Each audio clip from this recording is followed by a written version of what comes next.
యోగాతో బరువు తగ్గటం సులభం కేవలం 21 రోజుల్లో.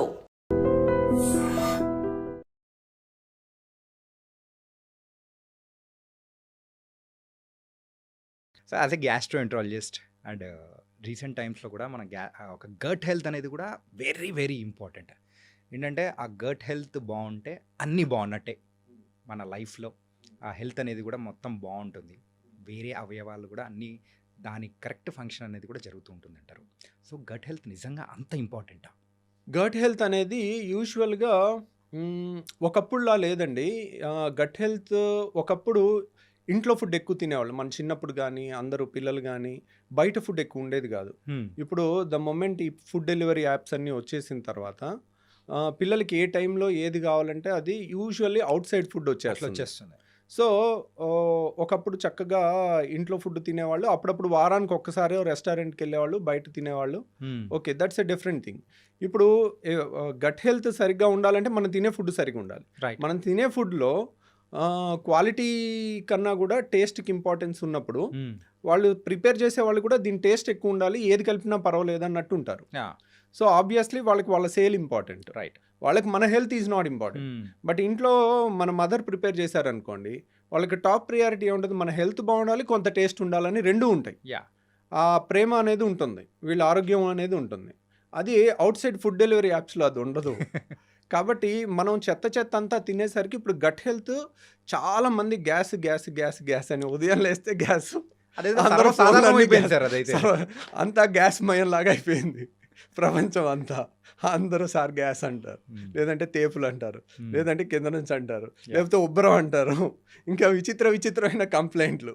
అంటే మనం విచిత్రమైన ఫుడ్లు తిన్నప్పుడు అన్ని టెక్స్ట్ బుక్లో డిస్క్రైబ్ చెయ్యని కంప్లైంట్స్తో వస్తుంటారు. ఓకే, ఎందుకంటే టెక్స్ట్ బుక్లు పేషెంట్ చూసి రాస్తారు. కాబట్టి బుక్లో ఉన్నదంతా పేషెంట్లో ఉండాలనుకుంటే ఉండదు. ఎందుకంటే ఈ బుక్కులు రాసే టైంలో ఈ ఫుడ్ డెలివరీ యాప్లు లేవు. ఓకే, కాబట్టి ఇప్పుడు వచ్చే కంప్లైంట్స్ అన్నీ చూస్తుంటే ఇంకా విచిత్రమైన కంప్లైంట్లు వస్తున్నాయి. ఇప్పుడు బుక్స్ కనుక రాస్తే, అంటే అప్పుడు బుక్స్ సుమారు ఒక 1000 పేజెస్ అప్రాక్సిమేట్ మనం అనుకున్నాం. అంటే ఇప్పుడు సుమారు ఒక 50,000 పేజెస్, 1,00,000 పేజెస్ పెట్టుకొని బుక్ పెట్టుకొని ఇంత పెట్టి తిరగాలి. రోజుకి బుక్కుల సైజ్ పెరిగిపోతుంది. So but okay, gut health is very important. మన పేగులో ఆల్మోస్ట్ ట్రిలియన్స్ ఆఫ్ బ్యాక్టీరియా ఉంటాయండి. They are all good bacteria, మనకి హెల్ప్ చేస్తూ ఉంటాయి. మనకి కొన్ని హార్మోన్స్ని తయారు చేస్తాయి, మనకి కొన్ని ఇమ్యూనిటీ పవర్ని పెంచే బ్యాక్టీరియా ఉంటాయి. They are symbiosis. ఇప్పుడు మనకి కొన్ని బ్యాక్టీరియా, మనకి చాలా మంచి బ్యాక్టీరియా ఎక్కువ ఉండాలి. సో కొన్ని చెడు బ్యాక్టీరియా కూడా ఉంటాయి. ఒక్కోసారి మనం అన్హెల్దీ ఫుడ్ ఎక్కువ తింటా ఉంటే ఆ చెడు బ్యాక్టీరియా పెరగటం వల్ల మనకి రకరకాల వ్యాధులు, క్రాన్స్ అని, అల్సరేటివ్ కోలైటిస్ అని రకరకాల జబ్బులు రావచ్చు. గ్యాస్ సమస్య అని, ఐబిఎస్ అని రకరకాలు. So gut health is very important. And stress వల్ల కూడా ఒకప్పుడు కన్నా ఇప్పుడు స్ట్రెస్ లెవెల్స్ పెరుగుతుంది. ఆ స్ట్రెస్ లెవెల్స్ పెరగటం వల్ల వాళ్ళకి స్ట్రెస్ ఎప్పుడైతే పేగులు కదలికలు ఇష్టం వచ్చినట్టు జరుగుతాయి. సార్ అది ఎమోషన్స్కి సంబంధించి మరి ఇక్కడ అంటే దానికి దీనికి లింక్ ఎలా పడుతుంది సార్? అంటే ఇప్పుడు మీరు ఎప్పుడైనా ఒక పిల్లల్ని భయపెట్టారు అనుకోండి, సడన్ గా ఇది పోసేసుకుంటారు. అవునా? తడిచిపోయింది అంటారు. ఇది కూడా అవుతుంది. అంటే వాళ్ళు భయపెడితే పేగులు కదులుతాయి. ఓకే, సో పేగుల movements are related to stress. Okay, so there is everything is inter related. ఇప్పుడు మన ఏలు కదిలించాలనుకోండి, మన బ్రెయిన్ నుంచి ఒక సిగ్నల్ వస్తుంది. ఇట్ ఈస్ సొమాటిక్ అనమాట. మన పేగులు నేను కదిలిస్తానంటే కదలవు అవి. They are autonomous. Autonomic nervous system కంట్రోల్లో ఉంటాయి. అటానమిక్ నర్వస్ సిస్టమ్ కంట్రోల్ అంటే 10 నిమిషాలకు ఒకసారి, 20 నిమిషాలకు ఒకసారి దాని మూమెంట్ ఇలా ముందుకి పేగులు కదలికలు అనేది వస్తుంటాయి. అవి స్ట్రెస్ని బట్టి ముందుకి వెనక్కి వెళ్తుంటాయి, ఇష్టం వచ్చినట్టు కదలికలు ఉంటుంటాయి. So stress is one important thing which impairs the gut health apart from latest outside food epidemic. అంటే అవుట్ సైడ్ ఇక అది మీరు ఆ టర్న్ ఓవర్స్ చూస్తే మైండ్ బ్లాక్ అయిపోవాల్సిందే. ఫుడ్ డెలివరీ యాప్స్ రీసెంట్ టైమ్స్లో అయితే వాళ్ళు రికార్డ్ బ్రేక్ చేస్తున్నారు సార్. అంటే మోస్ట్ ప్రాఫిటబుల్ జాబ్ అన్నట్టు కూడా అసలు యాప్స్ అనేది కూడా తయారైపోయి. ఏంటంటే ఇప్పుడు మీరు ఒక్క ఇంట్లో ఒక పూటకి ఒకళ్ళు ఒక రెస్టారెంట్లో ఆర్డర్ పెట్టుకోవట్లే, నాకు ఇది ఇక్కడ కావాలి, నాకు ఇది ఇక్కడ కావాలి. ముగ్గురు బాయ్లు వచ్చి డెలివరీ చేసే టైమ్స్ కూడా ప్రతి ఇంట్లో మీకు I don't think any one is exception. ఎవరింట్లో అయినా గానీ, ఒకళ్ళుంటే ఒకళ్ళు పెట్టుకొని దాన్ని అడ్జస్ట్ అయ్యి తిందాం అని కూడా ఉండట్లేదు. నాకిది గావాలి, నాకిక్కడ ఇది గావాలి. ఇద్దరు పెడుతున్నారు. అనవసరంగా ఎక్కువైపోయి మిగిలిపోతుంది కదా అని ఇంట్లో వాళ్ళందరూ ఎవరో ఒకళ్ళు తినేసి ఇంకా పాడు చేసుకుంటున్నారు. అంటే ఈరోజే సో యూజువల్గా నేను బ్యాచులర్, మా డాడ్ వచ్చారని చెప్పేసి ఉన్నాను. సో బ్యాచులర్స్ ఉన్నప్పుడు కుక్ చేసుకోవడం అనేది కూడా కొంచెం కష్టం, వర్క్ చేసుకుంటా అలా అని బయట నుంచి ఫుడ్ అనేది కూడా తీసుకురావడానికి మా డాడ్ వెళ్ళారు. వెళ్తే నియర్లీ 4 to 5 ప్లేసెస్ దగ్గరికి వెళ్తే యూజువల్గా అంటే ఎక్కువ పీపుల్ వచ్చి పర్చేస్ చేస్తూ ఫుడ్ ఎక్కడికి వెళ్ళినా కానీ అంతే ఉన్నారు. అంటే ఇంట్లో వండుకోవడం అనేది మానేశారా కంప్లీట్గా. ఈవెన్ ఫ్యామిలీస్ అయినా కానీ అందరూ వచ్చి బయట తినడము. ఒకప్పుడు బయట తినడం అనేది వీక్లోనో మంత్లోనో సరదాగా వచ్చి తినేవాళ్ళు, కానీ ఇప్పుడు అది అలవాటుగా మారిపోయింది. ఇది ఎంతకాలం అనేది బాగుంటుంది? అంటే దాన్ని ఎవరు హెల్ప్ చేయలేమండి. ఎందుకంటే ఆడుతూ పాడుతూ కుక్ చేస్తూ అందరూ కూడా ఈ వర్క్ స్ట్రెస్ ఉంటుంది. వాళ్ళ వర్క్ దేంట్లో అయినా వర్క్ 7-8 గంటలు పనిచేసి వాళ్ళు వెళ్ళి కుక్ చేసుకోవాలనుకున్న చాలాసార్లు ఉమెన్ కూడా వర్క్ చేస్తూ ఉంటారు. ఒకప్పుడులాగా లేదు. ఇప్పుడు వైఫ్ హస్బెండ్ ఇద్దరు జాబ్ చేస్తున్నారు అనుకోండి, పిల్లలకి కుక్ చేసి పెట్టాలంటే అంత ఈజీ జాబ్ కాదు. ఓకే. సో ఉమెన్ చాలా నలిగిపోతూ ఉంటారు. అటు జాబ్ చూసుకోలేక, ఇటు ఇంట్లో ఫ్యామిలీని మేనేజ్ చేయలేక, ప్లస్ ఇవన్నీ మంచిగా వండి పెట్టినా టేస్ట్ కొద్దిగా తగ్గిందని వీళ్ళు మళ్ళీ బయట ఆర్డర్ పెట్టుకుంటారు. ఎటు తిప్పినా కానీ మళ్ళీ బయట నుంచి ఒక ఫుడ్ రావాల్సిందే. ఇప్పుడు పిల్లలకి మంచి హెల్దీ అని చెప్పి చేయగలం, కానీ వాళ్ళ వెనకాల తిరిగి పెట్టాలంటే ఒకప్పుడు పిల్లలకి గంట సేపు తిరిగి పెట్టేవాళ్ళు నోట్లో. ఇప్పుడు ఎక్కడ వీలవుతుందండి పాపం. అంతా ఫాస్ట్ మూవింగ్ వరల్డ్ అయిపోయింది. అంతా ఎవరి జాబ్లో వాళ్ళకి స్ట్రెస్లు అన్నీ ఉంటున్నాయి. సో ఏముందిలే, ఒక క్లిక్లో మనకు వచ్చేస్తుంది కదా, ఈజీగా అయిపోతుంది కదా. That's a convenience. కన్వీనియన్స్ని వీ కెనాట్ స్టాప్. ఓకే, మనం ఆపలేము. అదేంటంటే వాలంటరీగా ఓహో దిస్ ఇస్ నాట్ రైట్ అనేది మనం మెల్లగా ఇంజెక్ట్ చేస్తుంటే దే థింక్ ఓవర్, ఓకే ఇది కరెక్ట్ కాదు నాన్న, ఇది కరెక్ట్ కాదు. వారానికి ఒక రోజు అని ఒక ఫ్యామిలీలో rule, family head mother father ఒక రూల్ పెట్టుకున్నారనుకోండి, ఓకే సమ్టైమ్స్ పిల్లలు వింటారు. మెల్లమెల్లగా అలాంటి అలవాటు చేస్తే యూజువల్గా అలాంటి డిసిప్లిన్ ఫ్యామిలీస్ కూడా చాలా ఉంటున్నాయి, బయట ఫుడ్ ఎక్కువ వద్దు అని. సో కానీ దాన్ని ఆపటం అంత ఉప్పెన్ లాగా మీద పడిపోతూ ఉంటుంది. It's not easy thing. Sir recent టైమ్స్లో కూడా కొన్ని బయట వింటున్నది ఏంటంటే హాస్టల్స్లో పెట్టి కొన్ని ఫుడ్స్ కొంచెం హైజీనిక్గా లేకపోవడంతో సో వాళ్ళు ఏంటంటే ఆ కడుపు నొప్పి, ఆ గ్యాస్ అనేది కూడా ఎక్కువ ఉండడం, ఇంతవరకు ఆ తేపులు ఒకటేమైనా రావడం, అండ్ ఇలా బోలెడన్ని ఇష్యూస్తో కూడా వచ్చేసి ఒక ట్యాబ్లెట్ అనేది వేసేసుకుంటారు. అప్పటికేమో కొంచెం సర్దుమణిగిపోతుంటుంది. అండ్ కొన్ని శాషెట్స్ వస్తాయి, వాటర్లో వేసేసుకొని తాగడం. సో ఇది రెగ్యులర్గా చేస్తూ ఉన్నారనుకోండి, ఎక్కువ డ్యామేజెస్ అయ్యే అవకాశాలు ఉంటాయంటారా? అంటే ఇప్పుడు చూడండి, ఒకప్పుడు కూడా మన పెద్దవాళ్ళు అనేవాళ్ళు వేరే వాళ్ళు బాగుపడుతున్నారంటే అసూయ పడేవాళ్ళు, ఈర్చే వాళ్ళకి వీడి కడుపు మంట వస్తుందని అంటారు. అర్థమైంది? అవును, కడుపు మంట, నీకేంటి కడుపు మంట అంటారు. అంటే వేరే వాళ్ళ మీద నెగిటివ్ ఫీలింగ్ లో కూడా మన బాడీలో యాసిడ్ ఎక్కువ ప్రొడ్యూస్ అవుద్ది. సో యాసిడ్ ఎక్కువ ప్రొడ్యూస్ అయితే ఏమవుతుంది, అల్సర్స్ ఫామ్ అవటం, ఎసిడిటీ ఫామ్ అవటం, తేపులు ఎక్కువ రావటం, ఇవన్నీ కూడా ఉంటాయి. సో అలాగే ఇప్పుడు అన్హెల్దీ ఫుడ్ ఉంటుంది, స్ట్రెస్ ఉంటుంది, స్ట్రెస్లో కూడా యాసిడ్స్ ఎక్కువ ప్రొడ్యూస్ అవుతాయి. సో కంటెంట్ అట్లీస్ట్ మంచి కంటెంట్ తిన్నాం అనుకోండి, మన ట్రెడిషనల్ మీల్ ఎలా ఉంటుంది, ఒక కూర అన్నం, రైట్, ఒక పప్పు అన్నం, ఒక పెరుగన్నం, రైట్, అన్నీ చక్కగా ఫినిష్ చేసుకుని లాస్ట్కి పెరుగన్నంతో ఫినిష్ చేస్తాం. పెరుగులో ఏముంటాయి, లాక్టోబాసిల్లస్ ఉంటుంది.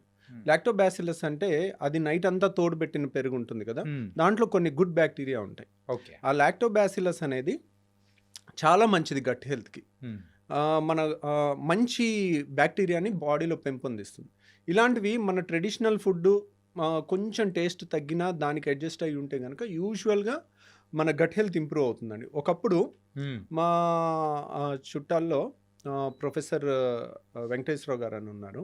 He was a very famous scientist అనమాట. ఓకే. ఆయన చెప్తా ఉంటారు, ఆయన హీఈస్ ఇంటూ 75 అలా ఉంటుంది. ఆయన చెప్తా ఉంటారు, మా చిన్నప్పుడు మేము సద్దన్నం తినేవాళ్ళం, అసలు ఎంత టేస్టీగా ఉండేదో రవి అని ఆయన డిస్క్రైబ్ చేస్తుంటే అయ్యో ఐ మిస్సింగ్ సంథింగ్ అని అనిపిస్తూ ఉంటుంది. ఇప్పటికైనా కానీ ఉదయం వెళ్ళి ఈ టిఫిన్లు ఇడ్లీలు ఏమీ లేవు, ఉదయం వెళ్ళగానే మాకు ఇంత సద్దన్నం పెడతావా అని అనేవాళ్ళం. వాళ్ళు ఆ చేసే ప్రాసెస్ని అంతా అదొక ఫ్యాసినేటింగ్గా చెప్తారు. That is also fermented food.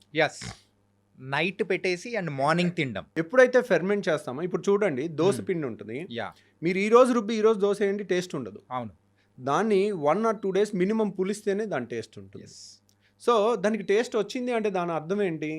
Good thing for our health అనే దానికి కొంచెం టేస్ట్ కూడా ఒక్కోసారి పెరగచ్చు అంటే దానికి. యా సో అదే కంటెంట్ ఏం లేదు ఒకరోజు ఆగితే ఆ ఫెర్మెంటేషన్లో గుడ్ బ్యాక్టీరియా వచ్చి మన హెల్త్కి ఇంప్రూవ్ చేసే అవకాశం ఉంటుంది. Okay okay. సో అలాంటివన్నీ మన పాత ట్రెడిషన్స్ అన్నీ కూడా అందరం మర్చిపోతా ఉన్నాము.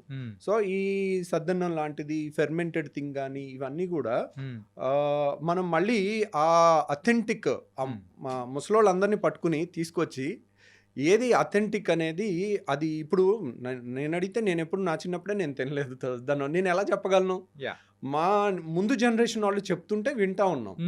సో కానీ ఇప్పుడు అథెంటిక్ చేసేవాళ్ళు ఎక్కడో ఏళ్ల మీద లెక్క పెట్టచ్చు. వాళ్ళని తీసుకొచ్చి దాన్ని తయారు చేయించి దాన్ని ప్రాపగేట్ చేస్తే ఇప్పుడు మంచి తోడేస్తే మంచి టేస్ట్ పెరిగి వస్తుంది. అట్లాగే ఆ సద్దన్నంలో కూడా వేసే కంటెంట్ స్టార్టర్ ఉంటుంది.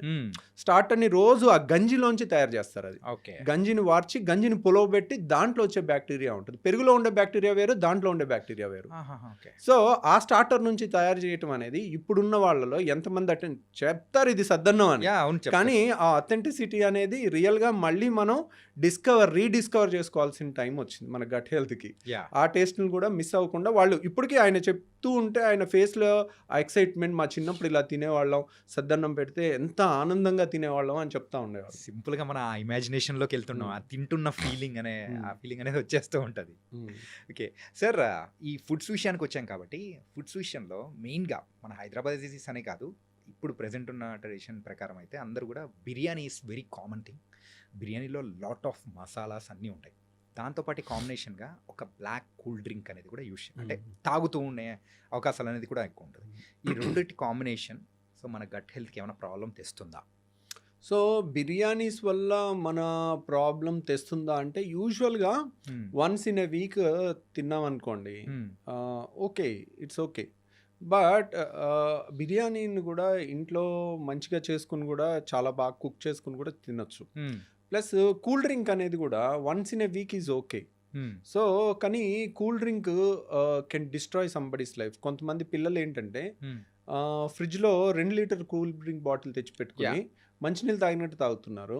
వాళ్ళు అసలు that is very destructive thing అనమాట. Cool drinks are not good, more dangerous than alcohol నేను చెప్తాను. కూల్ డ్రింక్స్ ఎక్కువ తాగటం. Okay. So it has not because of gas వల్ల కాదు. Gas is very good. Gas ఏముంటుంది దాంట్లో ఉండేది కార్బన్ డైఆక్సైడ్. కార్బన్ డైఆక్సైడ్ తాగామనుకోండి వెంటనే తేపు వచ్చేస్తుంది, లేదంటే కరిగిపోతేనేమో కరిగిపోయినా కానీ గాల్లో మనం ఆక్సిజన్ కన్నా కార్బన్ డైఆక్సైడ్ 20 times ఫాస్ట్గా బాడీలోకి వెళ్తుంది. అలాగే 20 times ఫాస్ట్గా బ్రీతింగ్లోంచి బయటకు వచ్చేస్తుంది. So 20 times faster diffusion. కాబట్టి మనకి carbon dioxide is not unhealthy. But ఆ కూల్ డ్రింక్లో ఒక కోకా కోలా గ్లాస్లో 16 ప్యాకెట్ల షుగర్ ఉంటుంది. 16 ప్యాకెట్ల షుగర్. మీరు కోకా కోలా సిఇఓని ఇంటర్వ్యూ చేసింది ఉంది, మీరు కావాలంటే యూట్యూబ్లో చూడొచ్చు. కోకా కోలా సిఇఓని మన సినిమా హాల్లో తీసుకునే ఈ సైజు కూల్ డ్రింక్ గ్లాస్ ఉంటుంది. ఈ గ్లాస్లో ఎన్ని ప్యాకెట్ షుగర్ ఉంటుంది అని అంటే 16 ప్యాకెట్ల షుగర్. 5-star హోటల్లో మనం టీ కలుపుకునేటప్పుడు ఇస్తారు చూడండి, అలాంటి 16 ప్యాకెట్లు మినిమం షుగర్ ఉంటుంది. సార్ ఒక చెంచా మనము షుగర్ వేసుకుంటేనే కాఫీలో అరే ఎక్కువ అయిపోయిందని చెప్పేసి అని అనుకుంటుంటాము. కాకపోతే ఇంత టూ మచ్ ఆఫ్ షుగర్ అనేది కూడా మనం కన్జ్యూమ్ చేస్తున్నామంటే ఆ టేస్ట్ అనేది ఆ గ్యాస్, ఆ కూలింగ్ అండ్ ఈ షుగర్ 3 కలిసేసరికి వస్తుంది. ఓకే. సో యాక్చువల్గా మీరు గ్యాస్ లేదనుకోండి, అసలు గ్యాస్ అంతా జస్ట్ షేక్ చేసి గ్యాస్ అంతా తీసేసి ఒట్టి కూల్ డ్రింక్ తాగండి, ఎవరు తాగలేడు. కూలింగ్ లేకుండా వేడిగా తాగలేరు. సో షుగర్ లేకుండా కొద్దో గొప్ప తాగొచ్చు. సో మోస్ట్ డేంజరస్ మనకు చిన్నప్పుడు గోలీ సోడాలు ఉండేవి. అవును. సో దాంట్లో కూడా కార్బన్ డైఆక్సైడ్ ఉండేది. దాంట్లో ఎక్కువ షుగర్ ఏమి ఉండదు. నిమ్మకాయ సోడా, నిమ్మకాయ వేసి కొంచెం ఉప్పు అన్న వేసుకోవచ్చు, కొంచెం మనం షుగర్ అన్న ఒక చెంచాను వేసుకుని తాగేస్తే ఇట్స్ నాట్ దట్ డేంజరస్. కానీ ఇప్పుడున్న వాటిలో ఆ కాన్సన్ట్రేషన్ పెంచి కాంపిటీషన్లో మా దాంట్లో ఎక్కువ ఎఫెక్ట్ అంటే మా దాంట్లో కిక్ ఎక్కువ, దీంట్లో కిక్ ఎక్కువ, దాంట్లో ఏం కలుపుతాం ఇమ్మెటీరియల్, మన సేల్ ఎంత అయింది అనేది ముఖ్యం. రైట్. అది రిజల్ట్స్ అనేదే వాళ్ళకు సేల్ వాళ్ళకి రిజల్ట్స్. కావాల్సిందండి. ఇప్పుడు ఒక కంపెనీ ఒక సీఈఓని ఎంప్లాయ్ చేసింది అనుకోండి, ఏం చూస్తుంది? లాస్ట్ ఇయర్ ఎంత టర్న్ ఓవర్, నువ్వు ఇయర్ ఏం చేసావు, నువ్వేం పొడిచావు, యా ఎప్పటి నుంచో ఉన్నది, నువ్వు ఏ విధంగా దీన్ని పెంచావు, అంతే కదా అడిగేది వాళ్ళని. నువ్వు ప్రపంచంలో ఆరోగ్యాన్ని నువ్వు పెంచావా అని కంపెనీ అడుగుతుందా? అడగదు. మల్టీనేషనల్ కంపెనీస్కి అస్సలు అడగదు. కాబట్టి నువ్వు లాస్ట్ ఇయర్ టార్గెట్ ఎంత, ఈ ఇయర్ టార్గెట్ టార్గెట్ ఎంత, ఎంత పడింది, ఎంత పెరిగింది, నువ్వేం చేసావు, అంతే అడుగుతారు. కానీ మన దాంట్లో ఎంత హెల్త్ చేసావు, ఎంత హెల్త్ సొసైటీకి ఇస్తున్నావు, అది అడగరు. ఓకే, వాటికి 24 గంటలు అడ్వర్టైజ్మెంట్లు ఉంటాయి. యా, గుడ్ హెల్త్కి ఎవడు అడ్వర్టైజ్మెంట్ చేయాలి? కన్సెప్షన్ ఆఫ్ షుగర్ని కూడా తీసుకుంటున్నాము. అండ్ తలుచుకుంటుంటేనే ఒక రకంగా కూల్ డ్రింక్ అంటేనే భయం వేస్తుంది, చాలా డిస్టెన్స్ ఉండాలనిపిస్తూ ఉంది. ఓకే, అండ్ ఈ మసాలాస్ దాని గురించి కూడా మాట్లాడుకుందామా సార్? ఏంటంటే కొన్ని మసాలాస్ కొంత మోతాదు వరకు ఆ బాడీకి ఇట్స్ హెల్తీ అనుకుంటాం, కాకపోతే ఎప్పుడు దాన్ని దాటితే మన గట్ కానీ లేకపోతే ఆ గ్యాస్ట్రిక్ ప్రాబ్లమ్స్ ఎప్పుడు వస్తూ ఉంటాయి? అంటే ఇప్పుడు మన మసాలాస్లో ఇప్పుడు చాలా వరకు అల్లం కానీ, తెల్లుల్లి కానీ, ఇవన్నీ కూడా కొంత యాంటీ ఆక్సిడెంట్ ప్రాపర్టీస్ ఉంటాయి. Yeah, they are not very bad. So తర్వాత దాల్చిన చెక్క కానీ, కొన్ని ఫ్లేవరింగ్ థింగ్స్ కానీ, ఇవన్నీ కూడా చాలా మంచి ఫ్లేవర్ని ఇస్తాయి. వాటిలో హెల్త్ ప్రాబ్లం ఏమి ఉండదండి. యూజువల్గా ఓన్లీ మసాలా వల్ల కొంతమందికి ఎసిడిటీ ఆల్రెడీ ఉన్న వాళ్ళకి, లోపల అల్సర్స్ ఉన్న వాళ్ళకి కానీ, లేకపోతే రిఫ్లెక్స్ అంటారు, అంటే వాళ్ళకి ఒక వాల్వ్ లూజ్గా ఉంటుంది. ఓకే, పేగులో పైనుంచి కిందకి వెళ్ళాలి కానీ కింద నుంచి పైకి రాకూడదు. ఆ వాల్వ్ ఒకటి ఉంటుంది ఇక్కడ. ఆ వాల్వ్ అంటే ఛాతీకి పొట్టకి మధ్యలో ఒక వాల్వ్ ఉంటుంది. ఆ వాల్వ్ లూజ్గా ఉంటుంది. వాళ్ళు తిన్నది మళ్ళీ గ్రైండర్, ఒకసారి ఒక బిర్యానీ కానీ ఒక మీల్ కానీ తినేసాం అనుకోండి, గ్రైండర్ ఆన్ అవుతుంది, మెల్లగా తిరుగుతూ ఉంటుంది. అది చిలికినట్టు చేసి 5 నిమిషాలకు ఒకసారి చిన్న పేగులోకి పంపిస్తుంది. ఓకే, స్టమక్లో గ్రైండింగ్ అవుతూ ఉంటుంది. 5 నిమిషాలకు ఒకసారి ఇన్లెట్ ఏమో ఒకటి, అవుట్లెట్ ఒకటి ఉంటుంది. అవుట్లెట్ క్లోజ్ ఉంటుంది, ఎప్పుడు తెరుచుకోదు. 5 నిమిషాలకు ఒకసారి తెరుచుకుంటుంది, కొంత ఫుడ్ని పేగులోకి పంపిస్తుంది, అది డైజెస్ట్ అవుతూ ఉంటుంది, అబ్జర్వ్ అయిపోతూ ఉంటుంది. ఇన్లెట్ లూజ్గా ఉందనుకోండి, ఆ చర్నింగ్ జరిగేటప్పుడు ఇప్పుడు గ్రైండర్ ఆన్ చేసి పై మొత్తం తీసేస్తే ఏమవుద్ది, ఇట్లా పైకి కొట్టుద్ది కదా, అలాగే వాళ్ళకి ఇదంతా ఇలా పైకి కొడతా ఉంటుంది. సో అలాంటి వాళ్ళు కారం మసాలా తింటే, అది కారం మసాలా పొట్ట లోపల ఎంతైనా యాసిడ్ కానీ స్టమక్ వాళ్ళు స్ట్రాంగ్ ఉంటుంది, తీసుకోగలుగుతుంది. కానీ మన అన్నవాహిక తీసుకోలేదు. అన్నవాహిక ఈజ్ నాట్ అడాప్టబుల్ ఫర్ కారం మసాలా. సో ఇక్కడంతా మండినట్టు అనిపిస్తుంది వాళ్ళకి. హార్ట్ బర్న్ అంటారు దాన్ని, హార్ట్ బర్న్. వాళ్ళు ఏంటి, చాలామంది కొంచెం స్పైసీ ఫుడ్ తిన్న తర్వాత సడన్గా ఎడం పక్క నొప్పి వచ్చినట్టు, మన ఇసోఫేగస్ గుండె పక్క నుంచి వెళ్తుంది, వెనకాల ఉంటుంది. ఓకే, సో లెఫ్ట్ సైడే ఉంటుంది, మా సెంటర్కి కొంచెం ఇటువైపు ఉంటుంది. సో దాంట్లో మంట వచ్చినా గుండె నొప్పిలాగా ప్రాణం పోయినట్టు అనిపించి వాళ్ళు ఆల్మోస్ట్ ఆ భయంకే చచ్చిపోయేంత వస్తుంది. ఓకే, హార్ట్ బర్న్, దాని పేరే హార్ట్ బర్న్ అనమాట.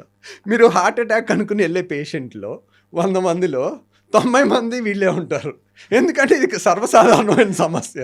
ఓకే, వాళ్ళు వెళ్ళగానే ఒక ఈసీజీ తీస్తారు, ఒక యాంజియోగ్రామ్ చేస్తారు, ఒక ఎకో చేస్తారు, హార్ట్కి సంబంధించిన అన్ని టెస్టులు చేసి హార్ట్ అటాక్ కాదు అంటే వాళ్ళు అప్పుడు ప్రశాంతంగా నిద్రపోతారు అనమాట.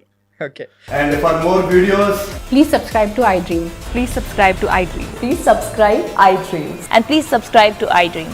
For more videos, subscribe to iDream. please like, share and subscribe to the channel. Congratulations, iDream. Subscribe to iDream. Subscribe to iDream. So subscribe to iDream Media. iDream team andarki huge congratulations. Please subscribe iDream Media. Please subscribe to iDream. Subscribe iDream. Please subscribe to iDream. iDream అంటే నా కళల ఛానల్ను subscribe చేసుకున్న నోరు తిరుగుతలేదు, మీరైతే గంట గుర్తు కొట్టండి. For more such videos, please subscribe to iDream. Subscribe to iDream. Please subscribe to iDream. Please subscribe iDream Media. Please do subscribe to iDream. Please subscribe to iDream Media. For best entertainment and information, please subscribe iDream. And don't forget to subscribe to iDream.